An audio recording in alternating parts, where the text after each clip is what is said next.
성경 말씀 누가복음 21장을 찾겠습니다. 누가복음 21장 10절에서 11절 말씀. 자, 읽겠습니다. 또 이르시되 민족이 민족을, 나라가 나라를 대적하여 일어나겠고 곳곳에 큰 지진과 기근과 전염병이 있겠고 또 무서운 일과 하늘로부터 큰 징조들이 있으리라. 그 다음에 22장 한 장 더 보겠습니다. 22장 18절. 내가 너에게로 오노니 내가 이제부터 하나님의 나라가 임할 때까지 포도나무에서 난 것을 다시 마시지 아니하리라 하시고, 또 떡을 가져 감사 기도하시고 떼어 그것을 그들에게 주시며 이르시되, 이것은 너희를 위하여 주는 내 몸이라. 너희가 이를 행하여 나를 기념하라 하시고, 저녁 먹은 후에 잔도 그와 같이 하여 이르시되, 이 잔은 내 피로 세우는 새 언약이니 곧 너희를 위하여 붓는 것이라.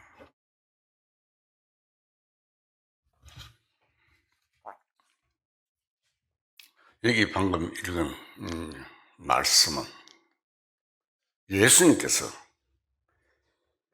지금부터 약 한 1990년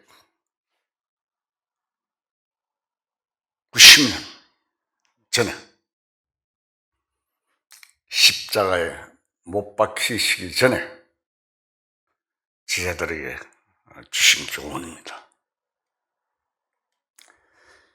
예수님이 십자가에 못 박혀 죽으실 때 모든 영혼들을 그리스도와 함께 장사되고 부활하실 때 함께 삶을 얻게 되며, 성천하신 후 11일 만에 우리에게 오신 성령님이 세상에 계셔서 보여주시다가 주님께서 공중 강림하실 때 우리를 다시 일으키실 약속을 해 주셨습니다. 좀 정리해야 됩니까? 예수님이 십자가에 못 박히시고 장사되시고 사흘 만에 다시 살아나셔서 40일 동안 제자들과 함께 있다가 성천하신 후에 10일 후에 오순절 절기에 맞춰서 성령이 땅에 오셔서 그 다음에 주님이 다시 공중 강림을 하신다는 약속이 있습니다. 그때 우리를 다시 무덤에서 일으키시고 또 산자는 변화되어 들어가리라고 약속을 해주셨던 것입니다. 이전에 예수님께서 떡을 가지시고, 이것은 너희를 위하여 주는 내 몸이라. 누가복음 22장 19절 말씀이 나오죠. 나는 생명의 떡이니 라고 말씀하신 사실과 또 한 떡에 참여한 바 된 우리들은 한 몸의 일원이며 지체가 되었다는 중요한 사실을 신약 성경 여러 부분에서 말씀하셨습니다.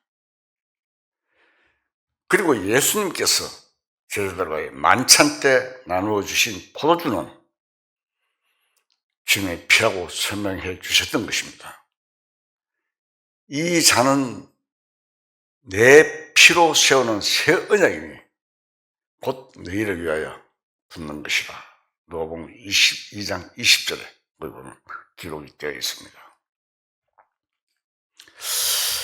6월절, 즉 유대인이 이집트에서 구출되는 구약시대를 생각해 봅니다.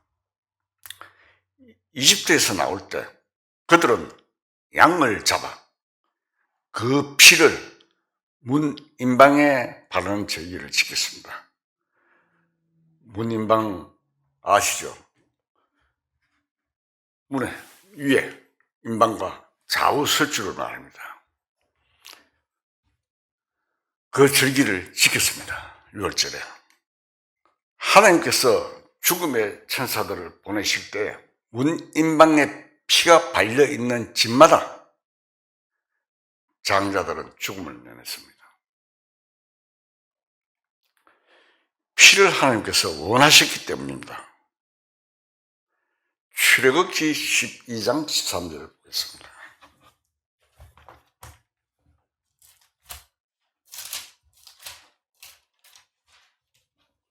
출애굽기 12장 13절 제가 읽겠습니다. 내가 애굽 땅을 칠 때 그 피가 너희가 사는 집에 있어서 너희를 위하여 표적이 될지라. 내가 피를 볼 때 너희를 넘어가리니 재앙이 너희에게 내려 멸하지 아니하리라. 말씀의 약속대로 유대인들이 오랜 역사를 통해서 양을 잡아서 드리니 피의 제사로 제산 받는 방법을 설명해 주셨습니다. 이 의식은 훗날 그리스도께서 그의 육신이 찢기실 것과 피 흘리고 돌아가실 사실에 대한 그림자였습니다.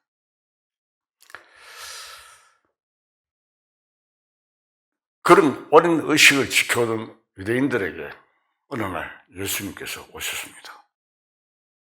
그리고 십자가에 못 박히시던 날 다 이루었다고 말씀하십니다. 요한복음 19장에 보면은 다 이뤘다고 말씀을 하십니다. 돌아가신 날. 히브리서 8장 7절 찾겠습니다.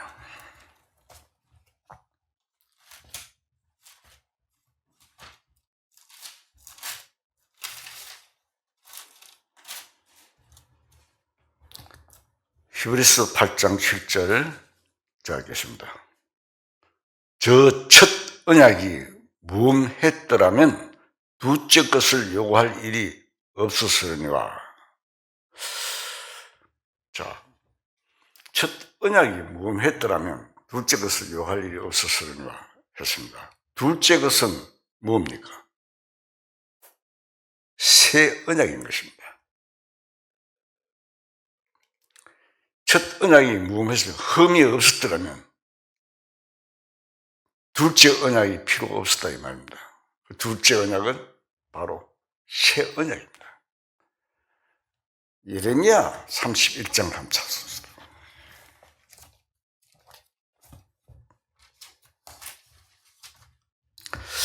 예레미야 31장 31절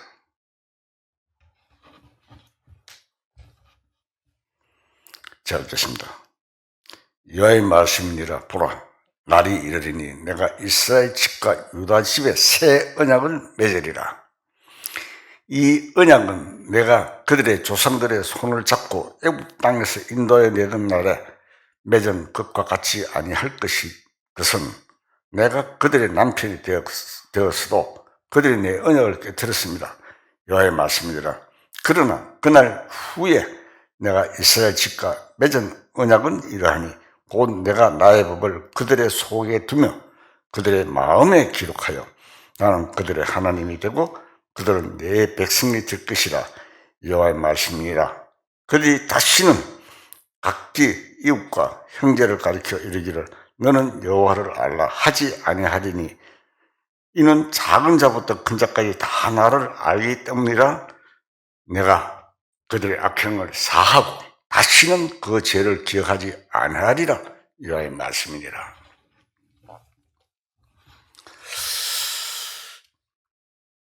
유월절 어린 양을 잡았던 유대인들이지만 훗날 광야에서 모두 엎드러지고 하나님께 불순종하다가 채찍을 맞는 사실이 있었습니다. 그러나 하나님께서 새 언약을 맺으리라 말씀하시고 이는 작은 자로부터 큰 자까지 다 나를 알기 때문이라. 내가 그들의 악행을 사하고 다시는 그 죄를 기억하지 아니하려는 약속을 영원한 세월을 통해서 하신 것입니다. 저희 죄를 다시 기억지 아니하라는 새 언약을 주시고 영원히 우리 죄를 사해 주셨다는 것입니다. 하나님의 약속입니다. 히브리서 10장 14절에 보면 그가 거룩하게 된 자들을 한 번의 제사로 온전히 영원히 온전하게 하셨느라는 말씀에서 하나님께서는 다른 어떠한 것으로 약속하신 것이 아니라 예수 그리스도 피를 통해서 약속해 주신 것입니다. 약속을 지키기 위한 제물이 곧 예수 그리스도인 것입니다. 레위기 17장 11절에 보면 육체의 생명은 피에 있다고 했습니다. 그리고 로마서 6장에 보면 죄의 삭은 사망이라고 했습니다. 그래서 죄를 지으면 반드시 생명을 바쳐야 되는 것입니다. 그래서 육체의 생명이 피에 있기 때문에 피가 죄를 사하는 것입니다. 그래서 그 피를 예수님의 피로 모든 죄를 사하신다는 하나님의 말씀입니다. 백성들이 문인방에 피를 치러놓은 것은 하나님께서 보시고 그들의 죄를 용서하셔서 다시는 재앙을 내리시지 않고 만족하신 것처럼 오늘날 우리는 그리스도의 피를 본 적도 없고 그의 말씀을 직접 들은 적도 없으나 기록된 말씀을 통해서 우리는 압니다. 하나님께서는 여러분이나 제 어떤 행위 즉 착한 행실을 보시고 우리의 죄를 용서하시지 않습니다. 이런 사실을 자세히 알아야 됩니다. 다만 그리스도의 피를 통해서만 하나님께서 만족하시는 것입니다. 심판자는 하나님이십니다. 사하시고 심판하시고 하는 것은 하나님의 몫입니다. 하나님이 약속한 언약의 피이기 때문에 이것은 옛 언약과 같이 않다고 했습니다. 모세로부터 준 그런 언약과 다르다 이 말입니다. 율법에 준 언약과. 예수 그리스도의 피는 영원한 피입니다. 영원한 사랑이요 영원한 약속의 피입니다. 그래서 예수님께서 이 잔은 내 피로 세우는 새 언약이라고 하셨습니다. 고린도전서 11장 26절을 찾겠습니다.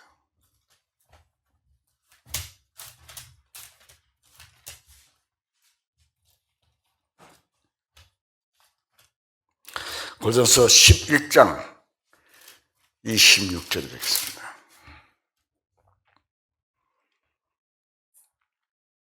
자, 읽겠습니다. 너희가 이 떡을 먹으며 이 잔을 마실 때마다 주의 죽으심을 그가 오실 때까지 전하는 것이니라. 우리는 이 말씀을 들을 때 그 말씀을 예수님께서 직접 말씀하신 말씀입니다. 자세하게 이해를 해야 합니다.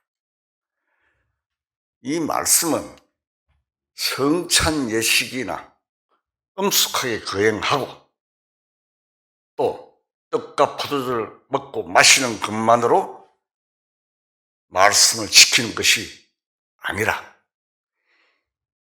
이 고맙고 거룩한 사랑을 다른 영혼들에게 드러난 간증을 하며 우리들의 생활 속에 이 거룩한 명령이 생생히 살아있기를 주님께서 원하시는 것입니다. 우리는 주님의 오시기를 기다리는 사람들입니다. 부활과 휴거 때까지 우리의 삶이 주님만을 향해 있고 또 주님의 죽으심을 전하는 삶이기를 주님께서 바라고 원하십니다. 우리도 그리스도 안에서 그리스도와 함께 죽고 함께 장사바 되었습니다.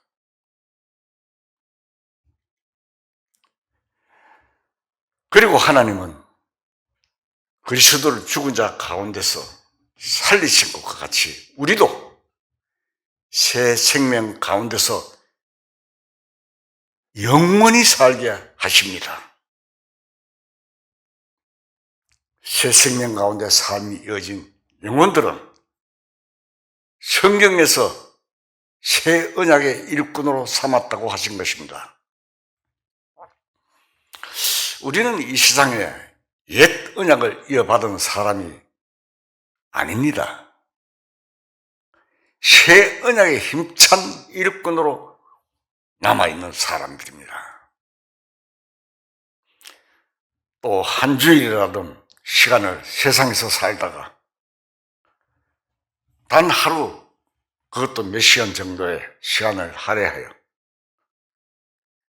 예배당에 모여 예배를 드린다든지 찬송을 부른다든지 헌금을 낸다든지 하는 의식에 만족할 것이 아니라 빛의 자녀답게 언제 어디서 무엇을 하든지 하나님의 영광을 위해서 살아가라고 부탁을 받은 자입니다.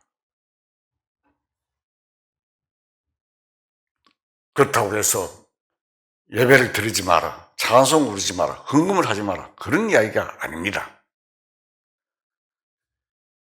의식에만 만족해서는 안 된다. 빛의 자녀답게 어디서 무엇을 하든지 하나님의 영광을 위해서 살아가라는 주님의 부탁을 받은 자들입니다. 하나님께서 새 언약을 믿는 우리에게 말씀을 하셨습니다. 고린도후서 5장 17절 보겠습니다.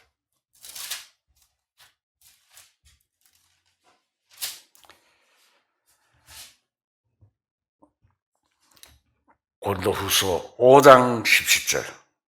자, 읽겠습니다.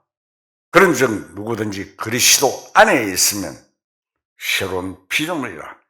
이전 것은 지나갔으니 보라, 새 것이 되었도다. 이제는 우리가 새 사람이 되었다, 새 생명이 되었다, 새 것이 되었다.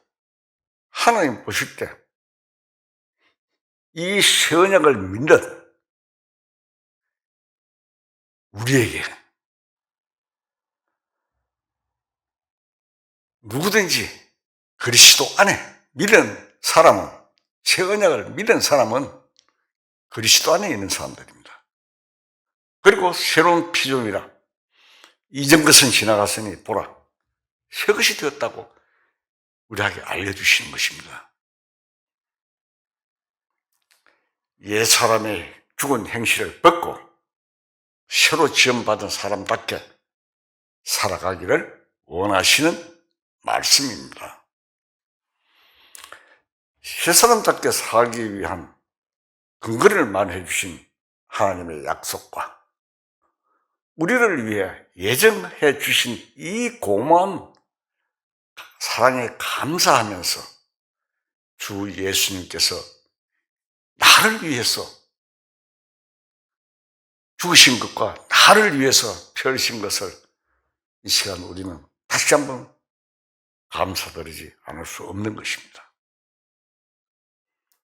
우리라고 하면은 좀 포괄적으로 얘기하지만 나를 위해서입니다. 각자 사도행전 1장 6절을 찾겠습니다.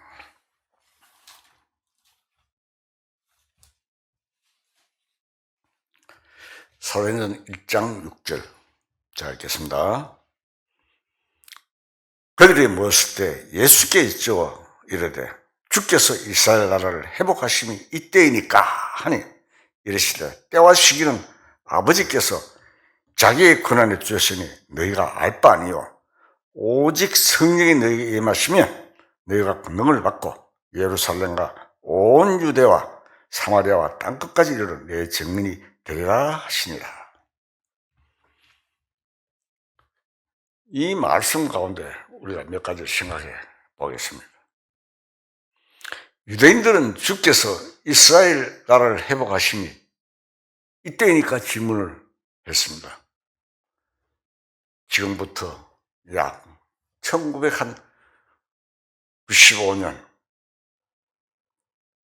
80년, 여년 전에 예수님께서 직접 말씀하셨던 것입니다. 제자들에게. 그때 예수님께서는 때와 시기는 아버지께서 자기의 권한을 두셨다 하셨습니다. 너희가 알 바 아니다. 즉 이것은 예수님 시대에 살고 있던 제자들이 관심 둘 문제가 아니었던 것입니다. 나는 약 2000년 전에 이 질문을 했잖아요. 그 예수님께서는 제자들한테 너희가 이 시대 사회에 너는 이 관심을 둘 필요가 없다. 이런 내용입니다. 예수 그리스도 탄생 600년 전 유대인들은 우상숭배제로 다른 나라에 흩어져 살면서 바벨론의 포로로 잡혀가서 하나님의 말씀을 듣지 못하고 살던 사실이 있습니다. 요즘은 인쇄기술이 발달돼 성경을 집집마다 몇 권씩 두고 성경을 잘 안 보지만은 성경은 다 있습니다. 하나님 말씀. 그 당시는 인쇄기술이 발달되지 않기 때문에 성전이나 회당에서만 말씀을 듣고 했습니다. 그때는 신약시대에서는 구약시대는 성경이 없었습니다. 신약시대에 와서 성경이 기록되죠. 66권, 구약 39권, 신약 27권, 상구 27, 매우 좋죠. 66권. 언젠가 유대인들이 다른 나라에 포로로 잡혀가서 70년 만에 자기 조국으로 돌아오리라는 약속을 하나님께서 해 주셨는데 당대 사람들은 이해를 못했습니다. 이게 무슨 이야기냐? 훗날 다니엘은 그 사실을 지적했습니다. 70년의 세월을 보낼 때 자기 죄와 자기 동족의 죄, 자기 민족이 율법을 범한 사실을 다 고하면서 하나님께서 자기들에게 내렸던 재앙에 대해서도 감수했던 것입니다. 그 후 유대인들은 조국에 찾아왔습니다. 그러나 국권은 완전히 회복되지 않았습니다. 그리고 일부는 남아서 옛날 바벨론 땅 근처에 살다가 서서히 북쪽으로 옮겨가기 시작했습니다. 현재 러시아는 많은 유대인 후손들의 존재도 보호가 되고 있는데 우리는 의문을 가질 수 있습니다. 기원전 600년에 흩어진 유대인들이 어떻게 그와 같이 흩어졌을까? 훗날 역사가 그것을 증명하고 있을 뿐 아니라 또 성경은 그것을 뒷받침하고 있습니다. 그네들은 자기 땅에 왔지만 자기 땅을 찾지 못하고 있으면서 로마를 향해 독립운동을 하고 있었던 것입니다.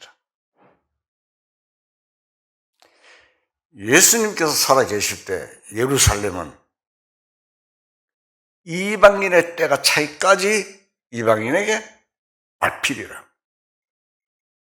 누가복음 22장 24절 보면 예루살렘은 이방인의 때가 차기까지 이방인들에게 발필이라는 또 말씀을 해 주셨습니다.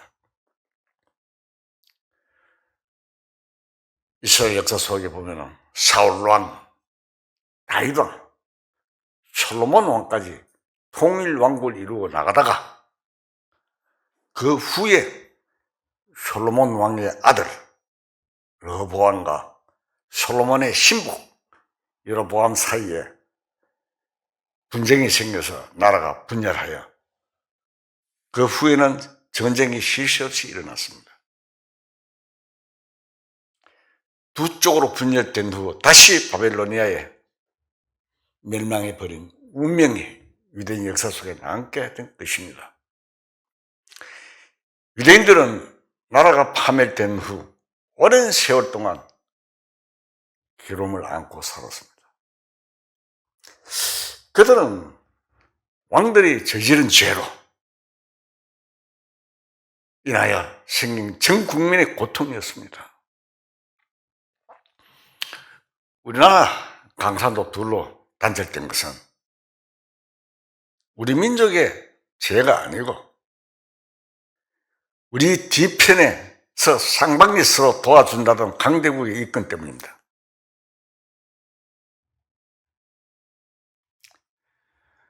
그러나 아직까지 우리 그리스도인들에게 삶의 터지 이 땅에 남아있는 것은 하나님께서 분명히 이 땅 위에 우리 그리스도인들에게 계획을 두시고 복음 역사를 위한 것이 아닌가 싶습니다. 반면에 유대인은 포로로 잡혀가서 다른 민족의 지배하에 세월을 보내고 있습니다. 유대인들은 예수 그리스도께서 지상에 살던 때부터 로마를 향해 반항 운동을 일으켰으나 서기 70년에 로마 타이터스 장군에 의해서 완전히 항복하고 말았습니다. 모두들 포로로 잡혀갔거나 아니면 죽어갔습니다. 마사다 그 내용을 보면은, 역사적인 내용을 보면 마지막 저항을 하다 죽은 내용도 있지요. 그 후에 유대인들은 오랫동안 자기 땅에 들어갈 수가 없었습니다. 그들은 흩어져 살면서 근 2000년간 조국 운동을 일으켰고 금세기에 들어와서 서서히 조국 땅에 모여들기 시작했습니다. 2000년 가까이 나라를 잃었다가 다시 찾은 민족은 아직 이 지구 위에는 없습니다. 그런데 유대인들은 그 오랜 세월을 방황하다가 마침내 나라를 되찾았습니다. 유대인들은 이스라엘의 옛 영토로 찾을 뿐만 아니라 본토의 원주민인 팔레스타인 사람들에게 자기들이 주인이라고 내세우며 끝없는 중동 분쟁의 씨앗이 되고 있습니다. 구약 성경 창세기 12장을 읽으면 그때 블레셋 사람이 사는 지역에 아브라함이 들어왔던 것입니다. 하나님이 아브라함에게 지시한 땅이 팔레스타인 땅이잖아요. 그때부터 있었던 분쟁이 지금까지 계속된 상태입니다. 팔레스타인 해방군은 지금도 유대인을 철천지 원수로 여기고 있는 것입니다. 그러나 유대인들은 하나님께서 약속하신 땅이므로 한 채의 양보도 생각하지 않는 것입니다. 하나님께서 우리에게 주신 땅이다. 하나님께서 유대인들에게 너희가 가나안 땅에 들어가거든 그 7 족속을 멸하라고 말씀하셨으나 옛날 없이지 않았던 그 블레셋 팔레스타인 민족이 지금 원수로 등장한 것입니다. 하나님 말씀을 어긴 민족의 비참한 역사를 우리들은 언론을 통해서, 신문을 통해서, 세계 역사를 통해서 얼마든지 들어볼 수가 있습니다. 그러한 역경에 처한 민족이었지만 이제는 자기 족을 찾았고 또 세계 각지 흩어진 유대인들은 자기 족의 발전을 위해 활발히 움직인다는 사실을 우리는 근대 역사를 통해서 충분히 들어볼 수 있는 것입니다.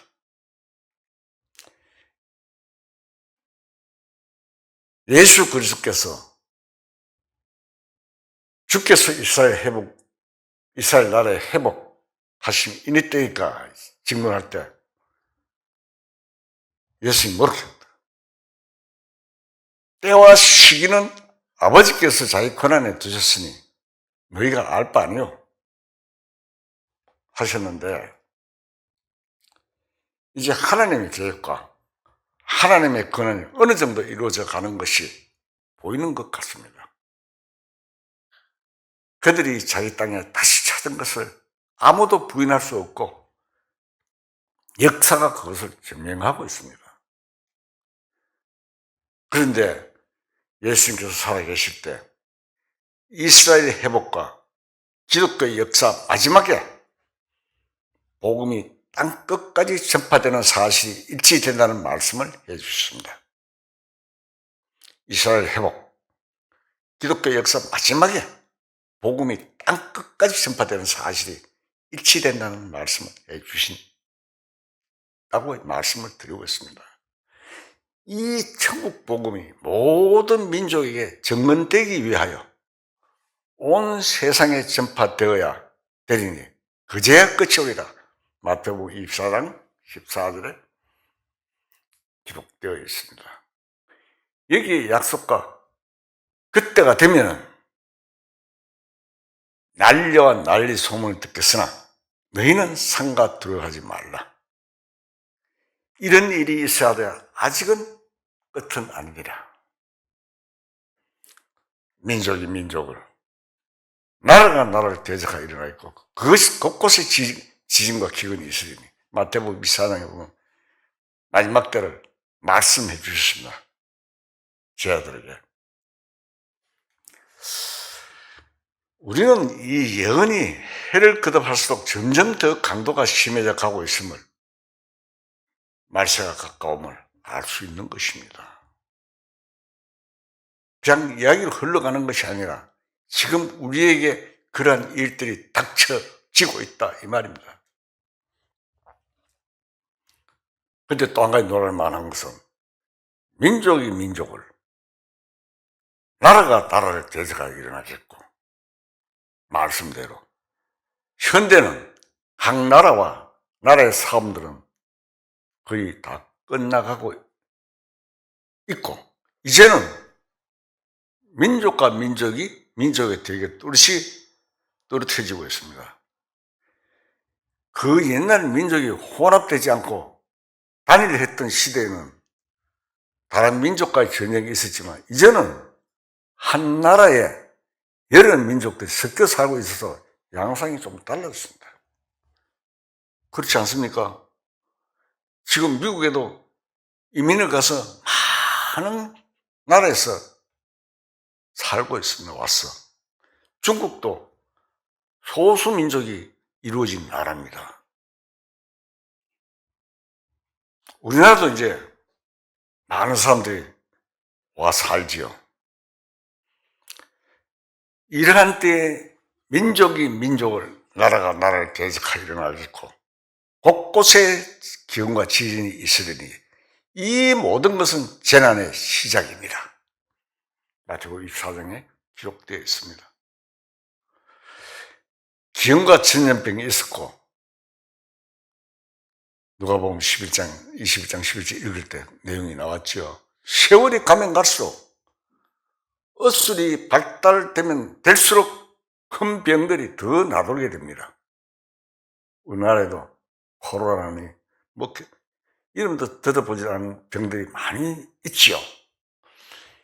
또 인류 역사에 이 세대만큼 큰 지진이 일어난 적은 없다는 것입니다.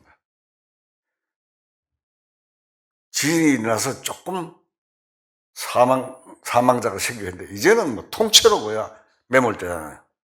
아파트나 큰 건물들이. 과학자들이 그것을 증명하고 있습니다. 성경에 예언되어 있는 그 무슨 지진들이 금세기의 지진으로 추적되고 있습니다. 이것이 만약 예수 그리스도의 말씀과 같이 이 천국 복음이 모든 민족에 증언되기 위하여 온 세상에 전파되리니 그제야 끝이 오리라는 24장 14절 말씀과 같이 이날은 온 지구상에 거하는 모든 민족의 이 말이라. 말씀이 우리 시대에 와서 실현된다면 우리들은 어떤 사람이 되어야 마땅한가를 스스로 생각해 봐야 될 것입니다. 이러한 시점에서 1948년에 독립한 유대인들은 힘차게 살아가고 있습니다. 사람들은 세계가 어떻게 돌아가는지 중동 사태 상황과 경위를 보면서 어떠한지 의문을 가지고 주목을 하고 있습니다만 성경의 하나님께서 하신 여러 말씀과 무화과 비유를 배우라는 부탁과 이스라엘 역사를 모른다면 세계사와 교회사의 흐름을 정확히 알 수 없고 영원한 생명과 관계없는 없이 자기 모순 가운데 살아갈 수밖에 없습니다. 이스라엘 민족 중 얼마의 숫자가 조국으로 돌아왔는지 정확히는 모르지만 점점 모여들고 있습니다.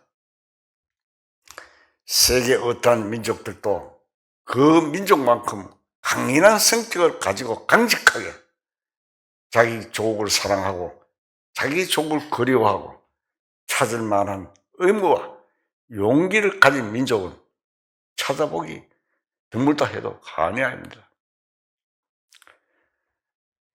이민을 가서 타민족 속에 몇 대만 세월이 가면 사상이 흐려져 버리고 자기 조국에 대해서 잊어버리는 그런 시대인데 이상하게 유대인은 자기 조국을 2000년 만에 도로 차는 힘이 있었습니다.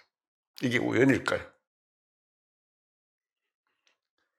한 3세대만, 3, 4세대만 이민 가서 살면 그 나라 민족이 됩니다. 말과 모든 사상과 풍습이 다 그쪽에 동화되어 버립니다. 근데 2000년 만이라 하면 몇 대입니까?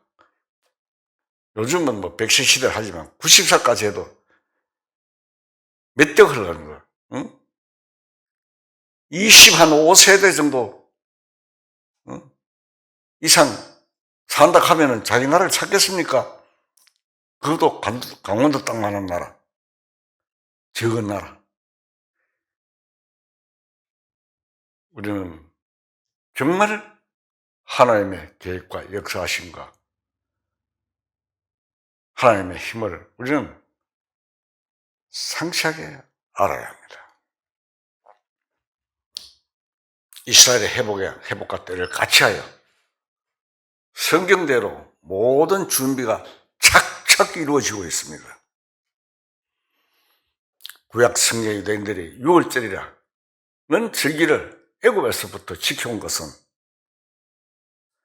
예수 그리스도 죽음의 예표로 보여진 것입니다. 애굽 탈출 후에도 그들은 6월절에 양을 잡는 예식을 계속 거행해 왔습니다. 유대민족은 6월절을 지금부터 3400년 전 이집트에서 탈출하면서 지켰고 그 후에 계속 지켜오다가 서기 AD 33년경에 6월절을 준비하는 날 6월절 예비일에 어린 양 대신 예수 그리스도를 십자가에 못 박아 죽였습니다. 이것은 유대인들의 종노릇하는 이집트에서 탈출하던 날이고 기독교인은 그리스도로 말미암아 죄악에서 해방된 날로서 이것을 기념하는 성찬식이 있습니다. 그리스도께서 6월절 곧 유대인의 기념일에 원통하게 죽어버리신 것이 아니라 하나님의 계획에 의해서 그렇게 된 것입니다. 인류를 구원하시려는 하나님의 뜻 안에서 십자가에 못 박혀 죽으셨고 다시 3일 만에 살아나신 것입니다. 이 엄청난 계획과 사실을 이 지구상의 사람들이 얼마나 알고 있을까요? 예수님께서 살아계실 때 종종 내가 사흘 길을 가야 한다. 사흘 만에 다시 살아나리라 하신 말씀대로 이루어진 것입니다.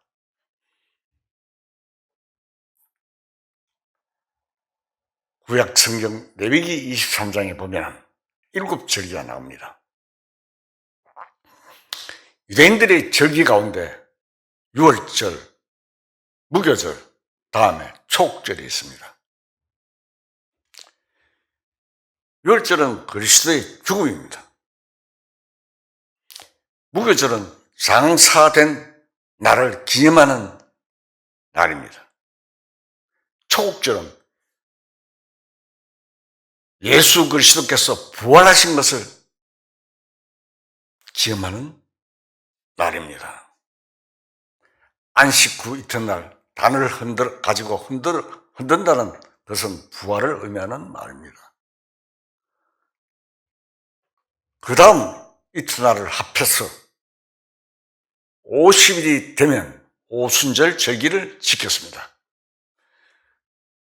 그리고 AD 33년에 예수님을 십자가에 못 박은 유대인과 제자들은 부활하신 예수님과 40일 동안 직접 보고 대화하며 있었던 것입니다.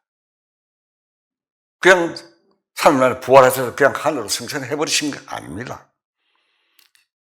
제자들에게 내 손에 못자국을 봐라. 내 옆구리를 넣어봐라. 하시면서 40일 동안 변화된 육신을 가지고 함께 있었습니다. 그리고 40일 후에 하늘로 승천하신 것입니다. 이스라엘 나라를 회복하심이 이때입니까? 제자들이 물었을 때. 유대인들은 그리스도의 부활을 이스라엘 회복으로 생각하고 있습니다. 그러나 예수님께서는 너희가 알 바 아니라 아버지께서 자기 권한에 두시다 하시고 그다음에 뭐라고 했습니까? 너희는 땅 끝까지 이르러 내 증인이 되리라 하신 후에 승천하셨다가 50일째 되는 날, 즉 주님이 승천하신 후 10일 후에 오순절 절기에 맞춰서 성령께서 예루살렘의 마가다락방에 사도들이 모였을 때 강림하셨던 것입니다. 성령이 강림하셨던 것입니다. 예수님이 하신 일을 믿고 그러나면 예수 그리스도께서 다시 데리러 오시는 날 주님의 말씀을 믿고 그러면서 이 땅에서 육신이 죽은 성도들이 무덤에서 먼저 일어나고 그 다음에 거듭난 성도들은 변화하여 주님의 하나님 나라에 참여할 수 있는 것입니다. 약속되어 있는 내용입니다. 고린도서 15장 55절을 찾겠습니다. 15장 55절. 사망아, 너의 승리가 어디 있느냐? 사망아, 내가 쏘는 것이 어디 있느냐? 이것은 그리스도인들이 2000년간 지녔던 소망 중에 하나입니다. 예수 믿는 사람들은 영원한 천당으로 가는 것이 아닙니다. 다 죽어서 천당 간다고 그 소리만 합니다. 육체가 부활하는 희망에 거하고 있는 것입니다. 이 육신이 부활한다는 것입니다. 예수님과 같이 현재 살아있는 영혼들이 주님을 맞이하게 되면 육체가 순식간에 변화되리라고 약속해 주셨습니다. 고린도후서 4장 16절 한번 봅시다. 제가 읽겠습니다. 그러므로 우리가 낙심하지 않으니 우리의 그 사람은 낡아지고 우리의 속 사람은 날로 세워지도다. 그 다음에 건너뛰어서 18절을 봅시다. 우리가 주목하는 것은 보이는 것이 아니요 보이지 않는 것이니 보이는 것은 잠깐이요 보이지 않는 것은 영원합니다. 자, 우리 그 사람은 낡아지고 그 사람이 뭡니까? 우리 육신을 말합니다. 우리 육신은 낡아지고 우리 속에 있는 영혼은 속 사람은 날로 새로워지도다. 우리 보이는 것은 잠깐이요 보이지 않는 것은 영원함이라고 했습니다. 사했던 우리 앞에 야영 가면은 많은 장작개비를 모두어 놓고 불을 떼지요. 그럼 탑니다. 다 타고 나면 쓰러지고 없어집니다. 그렇다고 해서 그것을 과학자들은 없어졌다고 말하지 않습니다. 산화되어 사라진 원소들이 공중에 퍼져 있다고 합니다. 우리가 보기에 줄어가는 것뿐이지 원소의 세계는 물질 세계의 시체라고 봐도 과언이 아닙니다. 물질 세계는 원소 세계의 그림자입니다. 고린도전서 15장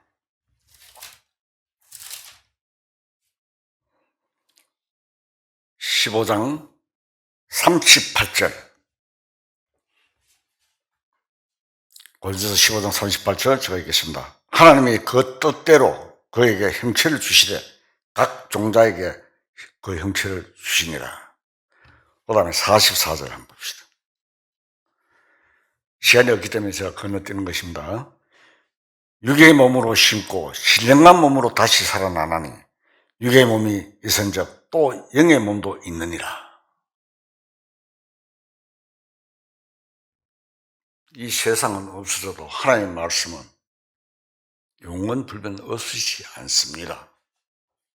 그래서 진리라고 말하는 것입니다. 우리의 육체가 죽어서 땅에 묻히면 대자연의 섭리를 좌우하시는 하나님의 손길에 의해서 우리 육체는 산화되고 원소로 사라지는 것입니다. 그리고 우리의 생각, 우리의 마음, 우리의 혼을 주장하는 영은 몸 밖에 나가서 하나님 품 안에 안깁니다. 그래서 먼저 간 성도들, 구원받은 가족이 죽으면 너무 슬퍼하지 마라. 세상과 같이 너무 슬퍼하지 마라. 왜? 육체 밖에서 하나님 앞에 품에 안긴다는 약속이 있기 때문에 그렇습니다. 언젠가 하나님께서 이것을 다시 돌이키시는 날 모든 원소는 한 곳으로 집중할 것입니다. 우리의 모든 세포들을 한 곳에 뭉쳐질 것입니다. 그리스도께서 그날 함께 받을 영광에 대해서 약속해 주신 것입니다. 욥기 19장에 보면은 19장 26절에 보면은 육체 밖에서 하나님을 본다는 기록이 되어 있습니다. 그날 그리스도인들은 그리스도와 함께 영광된 몸으로 변화되는 것입니다. 얼마나 불편합니까? 우리 몸이. 그가 바로 우리의 영원한 안식을 갈 처소입니다.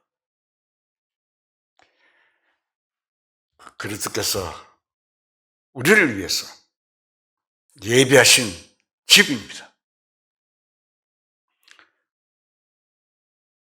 우리는 현재 이 조그마한 육체라는 집에서 영혼의 갈등을 가지고 살고 있습니다.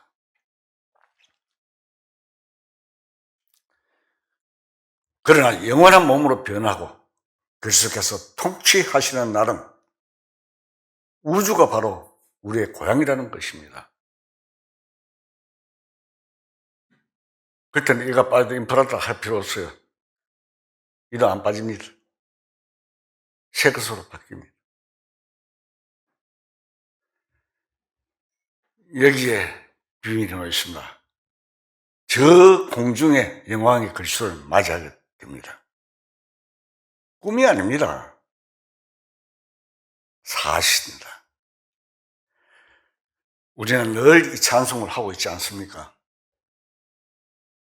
내 평생에 가는 길, 그 찬송에 보면은 저 공중에 구름이 일어나며 큰 나팔이 울릴 때 가사 내용이 있습니다. 저는 이 가사를 부를 때 가슴이 뭉클합니다. 오순절 다음에 절기가 바로 나팔절입니다. 기독교 역사를 볼 때 오순절에 성령이 내리신 후에 2000년 가까이 되는 세월 동안 기독교 역사가 진행되어 왔고, 또 기독교들은 저 공중에 큰 나팔 울려날 때를 찬송을 합니다.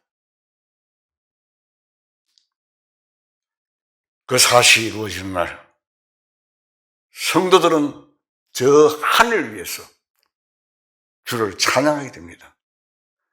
저 공중에서 하늘 구름을 타고 오시던 약속이 되어 있기 때문입니다. 성경 구약부터 신약까지 착착 이루어지겠습니다.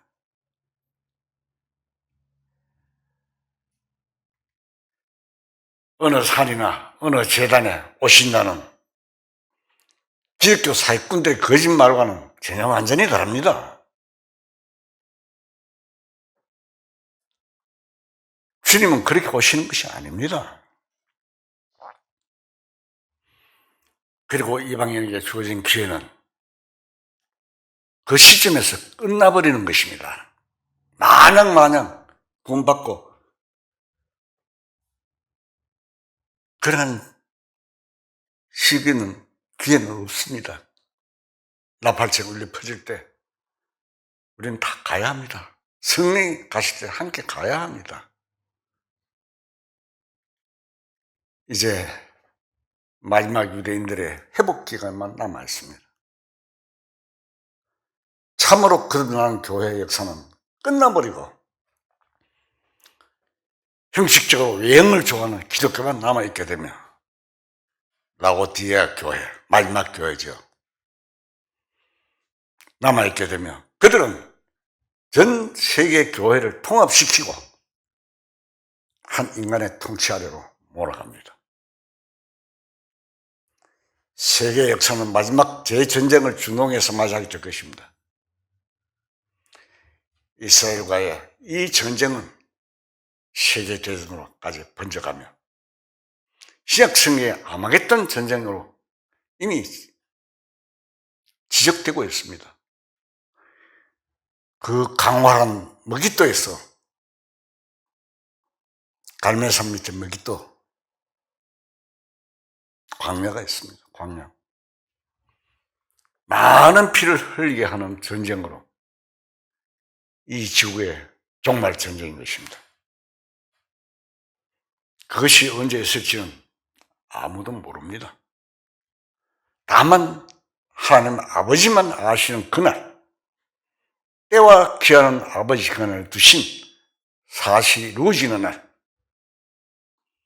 이때 유대인 중에 많은 사람들이 회개하고 그리스도에게 돌아설 것입니다. 2000전에 십자가에 못 박은 예수가 바로 구세주였다, 메시아였다는 것을 마지막 날에는 비로소 알게 됩니다. 물질 문명을 고도로 발달시킨 이후에 세계는 난세를 이끌어갈 위대한 인물을 찾게 되어 유대인 통치자들이 세계 곳곳 각 나라에서 그들의 한 지도자를 세우고 이 지구에 소망을 걸고 있다가 결코 자기들이 속았다는 것을 발견한 날입니다. 또 세계 많은 재물들이 이스라엘 땅으로 집중되는 것을 보고 이스라엘의 군대를 파병할 때 이미 성경에 기록된 대로 대전쟁을 맞이하게 됩니다. 그때 그들은 울부짖으며, 유대인들은 울부짖으며 그리스도를 찾을 것입니다. 이 전전에 십자가에 못 박은 예수가 바로 우리가 기다리던 메시아라는 것을 발견한다 이 말입니다. 그래서 여기 이 세상에 나타난 속죄절입니다. 그때가. 유대인들은 아직까지 속죄절을 지킵니다. 속죄절이 되면 하루 종일 금식하고 저녁이 터져도 속수무책이고 군인들까지 굶고 있는 것입니다. 그러다가 2000년 전에 아랍에게 한번 크게 당한 일이 있죠. 대속죄절을 지키기 위해 유대인들은 스스로 밖에 나가 가슴을 치며 울며 설패하는 예식을 합니다. 이것도 역시 언젠가 이스라엘 민족 전체가 한번 통곡하며 그리스도를 맞을 그림자입니다. 스가랴서 보면 상세히 나와 있습니다. 시간상에 제가 다 못 찾겠습니다. 그 다음 유대인들은 마지막 절기로 장막절을 지켜야 됩니다. 천년 동안 그리스도께서 통치하실 천년왕국이 이루어지는 것입니다.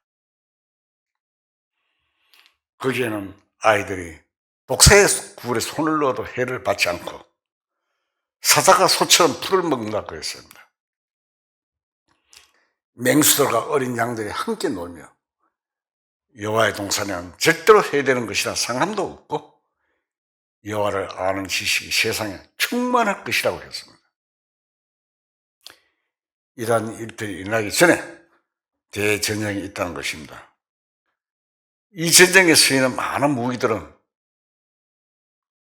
지금 현재 개발된 무기들입니다. 러시아 무기들이 많이 들어올 겁니다. 에스겔 38장에 나타나는 로스메섹 두 발, 현대 토볼리스크, 모스코바, 러시아를 지칭한 옛 지명입니다. 에스겔은 북방이라고 말했는데 지도를 펴놓고 보면 이스라엘 정북쪽은 어디입니까? 바로 모스크바입니다.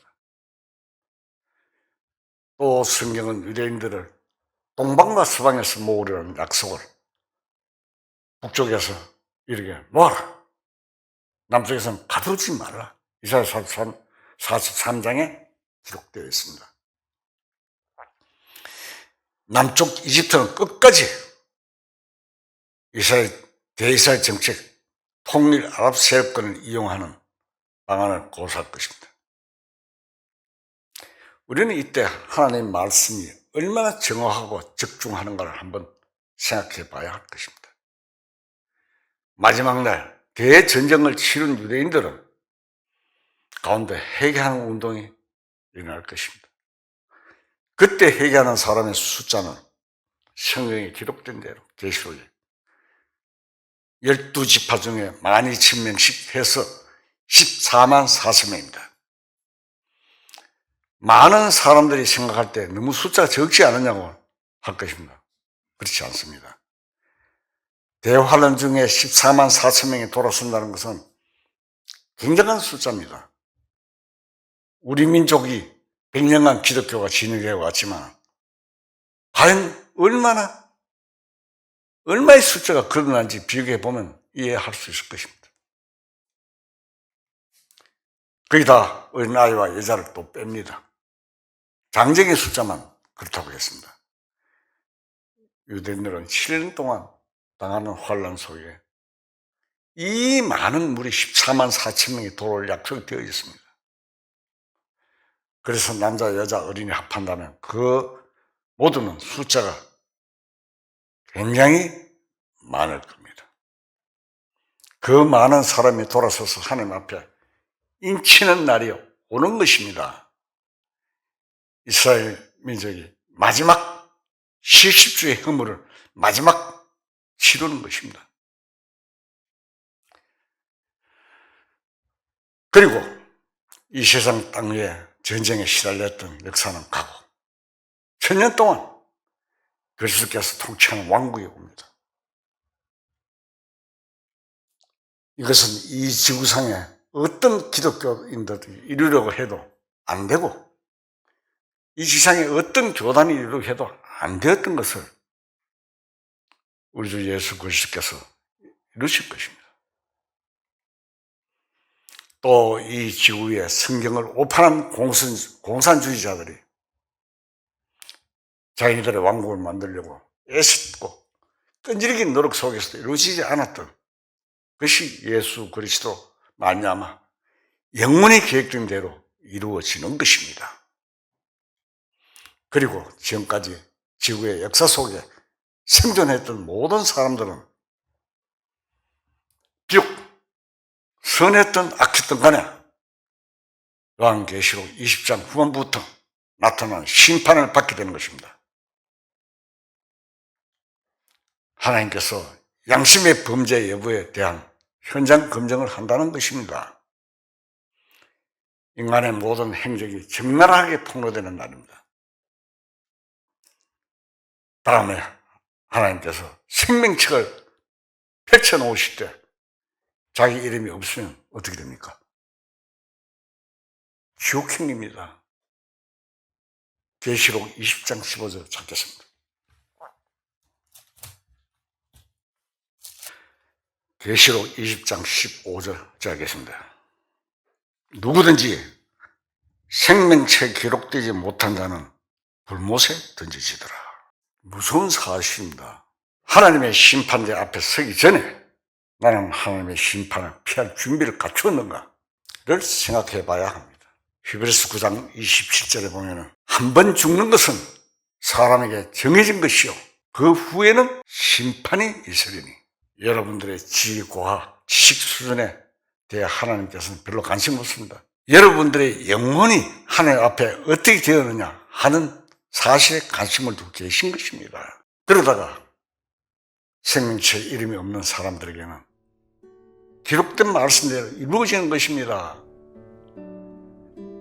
그날이 이르기 전에 복음을 깨닫고 믿고 영혼 구원이 이루어지기를 바라며 영혼 구원이 이루어진 자는 하나님의 뜻에 합당한 삶을 살다가 주님을 만날 수 있어야 할 것입니다. 이스라엘 민족이 예수님을 십자가에 못 박은 지 2000년 동안 곳곳에서 세계에 흩어져서 하나님 백성인데 고통받는 거 맞지요? 약속이 되어 하나님께서는 철저하십니다. 설마? 그렇지 않습니다. 하나님의 말씀은 그대로 이루어지는 것입니다. 그래서 우리는 아직까지 우리 주변에 구원받지 못한 영혼들에게 이 사실을 알려야 합니다. 그리고 주님 오실 때까지 우리는 하나님의 뜻인 이 말씀을 증언하고 전하는데 우리는 최선을 다해야 할 것입니다. 다 같이 기도하십시오.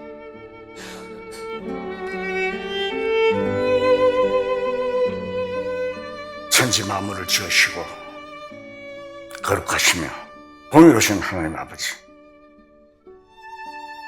부족한 저희들에게 하늘의 엄청난 보호와 사실을 일깨워 주시고 복 주신 은혜 하나님께 감사와 찬송을 드립니다. 주님이 오실 날이 매우 가까운 이때 주님이 이뤄놓으신 모든 일들을 열심히 증거하고 알지 못하는 모두에게 기회를 놓치기 전에 알려 함께 주님을 맞이할 수 있게 은혜 베풀어 주시옵소서. 모든 말씀 우리 주 예수 그리스도의 이름으로 감사하며 기도드립니다. 아멘.